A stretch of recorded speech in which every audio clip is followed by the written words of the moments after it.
Good morning and welcome back to the Herb Garden. We did a press conference out here about a week ago and it raised quite a few eyebrows. So I just came back out to straighten out a few issues. The first question you had, you said that Billboard wouldn't corroborate or substantiate our claims that we have the #1 selling album.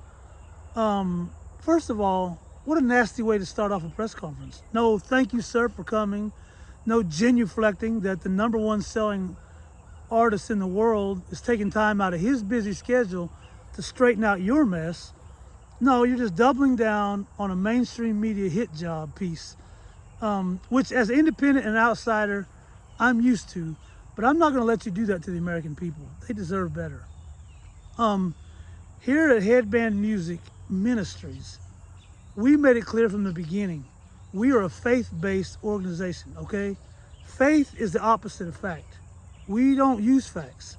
The current United States Supreme Court proves to us that evidence and fact is limiting. It can't compete against faith-based judges who can use whatever divine inspiration they have to completely change the reality of the world, legally speaking. So we're not limited by facts. You know, we're not worried about some geek sitting behind a computer saying, oh, this doesn't add up, these numbers don't corroborate. That's not how you get to heaven, okay? Here at Headband Music Ministries, our faith teaches us that we have the #1 leading company in the world, leading the charge against all others.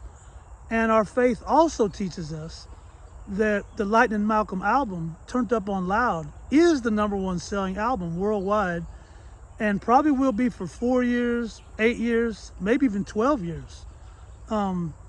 So for you to come in here and try to attack our faith and our belief system, I mean, it's no wonder your life is falling apart and no one wants to watch the show. You're getting terrible ratings because it's criminal, it's illegal, and I would say it's treasonous. And we know what the penalty for treason is. Look, I'm not going to let the mainstream media create a divide between me and Billboard. Billboard, you know, we've been friends for decades. And you know, 20 years ago, when I was still just doing teenage beauty contests and various things of that nature, back then, Billboard was the gold standard for, you know, rating popularity and rating sales and stuff like that. But I don't know, something's happened over there. Like right at the exact same time that we dropped the album, Turned Up on Loud, something happened to the guys over there. I don't know if they went a little woke or whatever, but they have lost a few steps.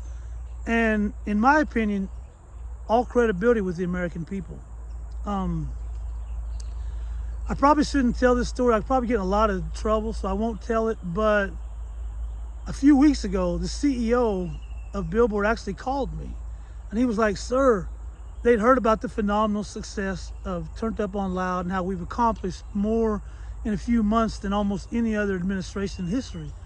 And, you know, he's like, sir, we want to fly you in and sit you down in a room and talk to you and find out how you come up with this stuff. And I wasn't going to do it because I'm busy, but my people, they came to me and they're like, sir, please, it's Billboard, please go do it. So they fly me out there, and I go out there and they show me around the place, and you know, they show me the factory where they make the billboards, and finally me and the CEO are going to go upstairs and talk in his office. And you know, they don't let the press up there. And of course the press is going crazy. They're so nosy that they're out in the parking lot, you know, watching through the window to see if they can learn something. And the reporters say that as soon as I got up there, this smoke starts just rolling out the window. You know, just billows of beautifully fragrant smoke is pouring out the windows. And everybody just assumes it's something I'm doing. But I was in the room where it happened, and I can tell you what was happening. While we're talking, the album is selling so fast. Everyone's talking about how much they love it, and they're buying it. And they're buying 10 copies at $10 a head, you know, for everybody in their family. And the numbers are just burning through the roof while we're sitting there. Literally rolling numbers getting so high, no one can believe it. And Billboard's scientific counting machines, they couldn't keep up. They couldn't keep up with the numbers. I'm watching it happen. you know, the machines are overheating, the counting machines, they're overheating, the belts are flying off the machines, they're bursting into flames, smoke pouring through the building, and I'm like, I gotta get the hell out of here. You know, I could probably sue them for a fortune for smoke inhalation, but I'm not gonna do that because, you know, I'm friends with Billboard, you know, and of course, you know, if you call them, they're gonna say, we have no idea what the hell you're talking about. Nothing that you just said ever happened. Of course they're gonna say that because they're very embarrassed. They let an independent artist dominate their big machine. And, you know, eventually I will sit down and make a deal with them, you know, although at this point, headband music is getting so rich right now. We are getting so rich that they need us a lot more than we need them, you know, if I'm just being honest for just a second. But, you know, out of the spirit of good, you know, as a steward of righteousness, I will sit down with them eventually and, you know, we'll hammer out a deal. But you know, the press knows better than anybody. If I don't like the terms and conditions, I will walk. Thank you.